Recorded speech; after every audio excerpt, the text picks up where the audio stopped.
Hey everyone! Narito muli tayo sa El Shaddai Therapeutic Massage. Get the care you deserve. Meron po akong bagong pasyente. Bago lang, recommended ng aking inaanak, Mr. Beng. Ito ay ngayon lang dumating. Pakinggan po natin. Hindi ko po alam kung ano ang nararamdaman natin. Walang iba kundi si Sister Marie Valier Rast. Kasama ang kanyang brother husband. Nariyan po. At tanungin natin, kumusta po? Pangalan, edad, ano ang trabaho, ano ang nararamdaman? Sige po. Good morning po. Ako po si Rose Marie Valle, taga Emborja Street, Taytay Rizal, 49 years old. Ang trabaho ko po ay isang photographer and editor. So ano po ang nararamdaman? Nararamdaman ko po ngayon, para po akong gumigil. Parang walang Parang form? nalulula. Ah. Tapos, meron akong pain dito sa right side. Tapos, tsaka dito sa kanan. May dati rin akong problema, carpal tunnel. Ano yun? May dati rin po pala akong problema, carpal tunnel syndrome.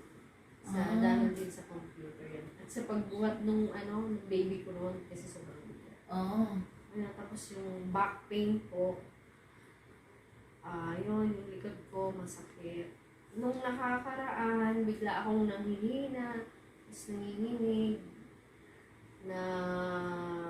bigla on and off siya, nawawala ng lakas. Minsan nagpapalpitate. Ano sabi ng doktor? Kasi sa ngayon, hindi ko pa po nakukuha yung result CT scan. CT scan, whole abdominal, tapos CT scan sa ulo, tapos 2D echo. Pero NECG ako, normal. Kinuha yung sugar ko, normal. CBC, normal. Yung thyroid ko, high po, nag-normal na din. Ano pa ba yung kinuha sa akin na Sa mata. Yung mata ko, nung pina-check ko, same pa rin yung grado. Anong grado? 175. Pag naggaganito yung pakiramdam ko, yung vision ko, paano ba i-describe? Parang tunnel vision. Yes. Ganun, parang tunnel vision. Okay. Ganun yung pakiramdam ko. Meron din po akong matinding allergy. Yung nerve problem ko, nag-trigger kapag nag-start ako mag-allergy. Start allergy. Ah. Yung pag ko ng alikabok. May allergy. Oo, basta Okay. gano'n. Lalo na pag nakakaamoy ako ng usok ng sigarilyo, parang sinasakal yun, parang lumiliit yung Allergy. May yes. Yun yung hindi ako makahinga. Kagaya nung isang araw na sa event kami, nakaamoy ako sa sigarilyo. Ayun na, para akong maintindihan, kung hinihika ako, para akong turned off. Para akong kinukulong. Parang huminga. Oo, parang lumiliit yung daanan ng hangin. Ayun. So, Ang dami ko okay lang yun. Pero, do you believe na sa Panginoon walang imposible? Amen. Yes. Amen. Kasi kung dun sa YouTube natin, makikita mo halos lahat, naroon na yata, no? Maraming nararamdaman. Pero sa Diyos talaga walang imposible. So, meron po kami, yung isinasabi ko sa kanina, yung aming eyewear, medical eyewear na apparel, na kung saan, yun po ay tulad ng suot ko, ito ay GSO9. Ito GSO9, yung lens po nito, triple ang nito. Mayroon pag ikaw ay nasa kalsada, nasa UV ray. Yon, anti-UV.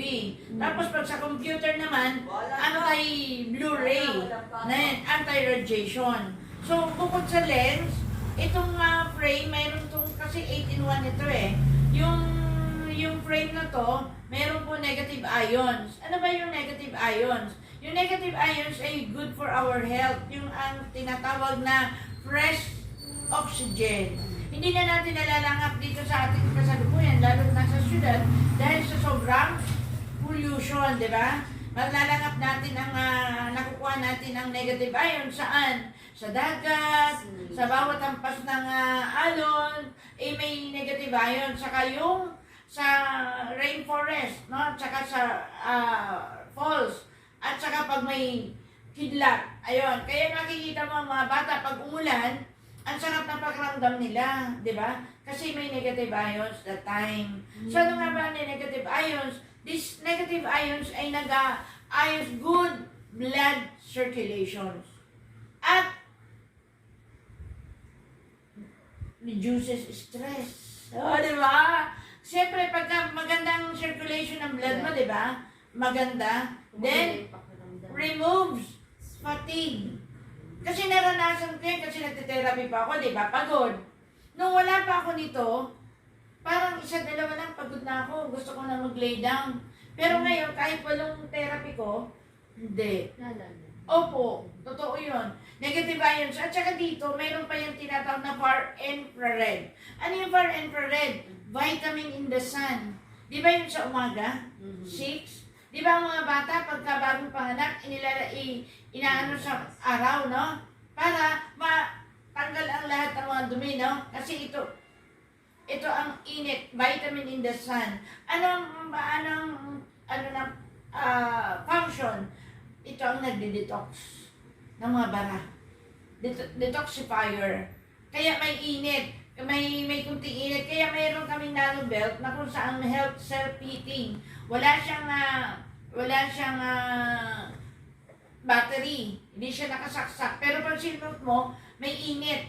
Kasi very rich in far infrared. At ang pangatlo, ay walang iba kung nano-silver. Ano yung nano-silver? Silver antimano ay antivirus, antibacteria.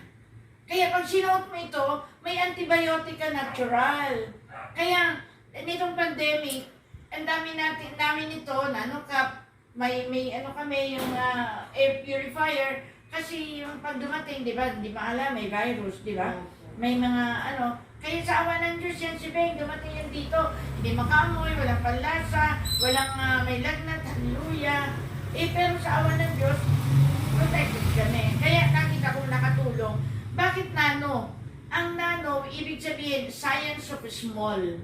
Yung ating buhok, billion times pinaliit, pinasok dito sa ating frame, para pag sinuot mo to, papasok sa innermost region of our katawan, sa bone tissue and ating tissue bones, di ba? Makapapasok. Kaya, pag ito'y hindi mo suot, walang effect. Pag suot mo, yan. May antibiotic ka, may antivirus. Kahit magkaroon na ng problema sila sa mata, mga ano ba yan, yung sakit sa mata? Iridium. Yes. Ikaw hindi ka mahawaan. Why? Kasi meron ka. Tapos ang pang-apat, walang iba kundi yung ating tinatawag na black germanium stone. Ito ang germanium stone na kukuha. Ito galing sa Japan. Germanium stone. Anong purpose nito? Ito ang nagbibigay ng anti-radiation, bukod sa anti-radiation, anti-cancer, fight free radicals, anti-cancer, at saka, pa siya, nagbibigay pa ng magandang isipan, anti-aging, kaya naging beauty, anti-aging, at syempre, nagbibigay pa siya ng good blood circulation ng brain, kaya ito pang sa mga yung anti-Alzheimer. At saka, ditong frame, may 72 types of minerals. Kailangan, sabi nga ng WHS, we need 60 types of minerals a day. Ito, 72 types of minerals. Kaya na lahat ng kasalanan, linisin ang puso sa lahat ng bahid ng karumayan, at magbalik loob sa akin. At saka ka daw magpatawag ng manggagamot, sapagkat kung minsan nasa kamay niya nakasalalay inyong kagalingan. Magkakasala laban sa Diyos ang hindi susunod sa kanyang manggagamot. sapagkat siya'y dadalangin sa Panginoon para mahapawi ang hapdi at kirot ng iyong karamdaman. No? Okay, so ngayon, tayo manalangin, ha? Okay. Rosemary pala, no? Rose. Ha? Rosemary Valle. Okay, sa ngalan naman, ng Anak, Espiritu Santo. Amen. O dakilang Diyos, sa pagpanang Ama, Yol, Shaddai kami nagpupuri at nagpapasalamat o Diyos sa iyong kadaklaan. Lord God, iunat mo po ay mapagpalang kamay. Abutin mo po si Sister Rose Valle kung saan, Valle Ross, na kung saan nangangailangan na yung habag at awa. Yahweh, hindi ko po siya ganap na kilala. Pero kilala mo siya, Panginoon. Ano man ang kanyang kahinaan, pagkukulang, laman ng puso, batid mo. Kaya sinusulit po namin sa iyo ang kanilang pagkukulang. Lord God, we pray, ano man ang kanilang kahinaan, patawarin mo po sila. Sa po ng kanyang asawa po ang angkan. At nagtitiwala po kami na ngayon pa lang sila iyon ang pinatawad. Kaya sa kapangyarihan ni Jesus ng taga Nazareth, inuutusan namin lahat ng espiritu, sakit at karamdaman. Simula sa buto, sa balat, sa ugat, sa dugo, sa bawat may ng kanyang katawan sa tanan, lumayos ka sa buhay ni Sister Rosemary ngayon din, in Jesus' name. Lahat ng espiritu ng takot, nervyos, kabalisahan, Satan, get out from her body right now in Jesus' name. And Lord God, inakin po namin ang pagdaloy ng Espiritu Banal, kagalingan, kalakasan, kalusugan, kasaganaan, tagumpay ang siya naming inaasam. Yahweh, bless mo ang aming therapy. Hawakan mo po, O Diyos, ang kamay ng lingkod. Ano man ang mahawakan ng kamay ng lingkod, maging instrumento ng kanyang kagalingan. At sila'y uwi, nakangiti, pagkat magaling, malakas, tagumpay na siya. In Jesus' name, Amen. sabihin mo, Panginoon, Panginoon. ako'y lumalapit at papakumbaba. Humihingi ng habag at awa. Alam ko po, ikaw ang dakilang manggagamot. Yahweh, sinusuko ko po ang aking sarili. Patawarin mo po ako sa lahat kong pagkukulang sa isip, sa salita, at sa gawa. At ako'y naniniwala, 10 ng aking pamilya, kaming lahat, ay yun ang pinatawad. Panginoong Jesus, binubuksan ko po aking puso upang tanggapin ka bilang Panginoon, tagapagligtas, nananakop, manggagamot, hari na buhay ko. Ako'y naniniwala, simula ngayon, magaling na ako. Uwi ako, pinagpala, tagumpay.